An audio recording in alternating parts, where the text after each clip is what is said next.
Ο δι' αυτή τους εν νόμο πνεύματος εκπληρώσεις και τους εν χάρτη παιδιών αυτός, ευλόγησον και τούτο το έλλον, τη δυνάμει και ενεργεία και τη φύση του Αγίου Σου Πνεύματος, ώστε γενέστε αυτό χρήσιμο αυθαρσίας, όπλων δικαιοσύνης, ανακαινισμός, ψυχής και σώματος, πάση διάγοντα της ενεργείας απατρόπερου, της επαλλαγή καρπών, πάση της ιδιωμένης εκδόρη πίστη ή και μεταλαμβάνωση εις αυτόν.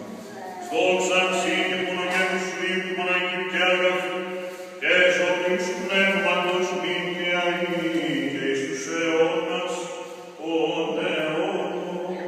Αμήν. Δώσουμε. Αλληλούια, αλληλούια, αλληλούια. Δώσουμε.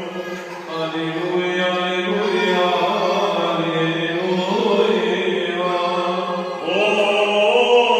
Δώσουμε. Αλληλούια, αλληλούια, αλληλούια.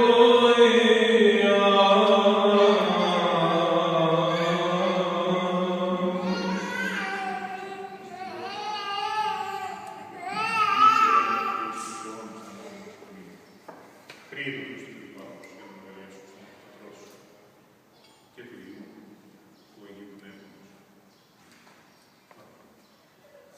Εσύ ψυχίστηκε σώματος.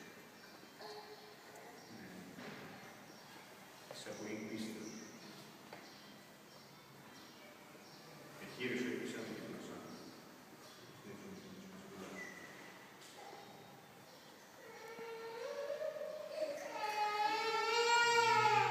Ωραία, στα ίδια σου παρέχουν να εσύ επράβεσαι. Παυλούνια.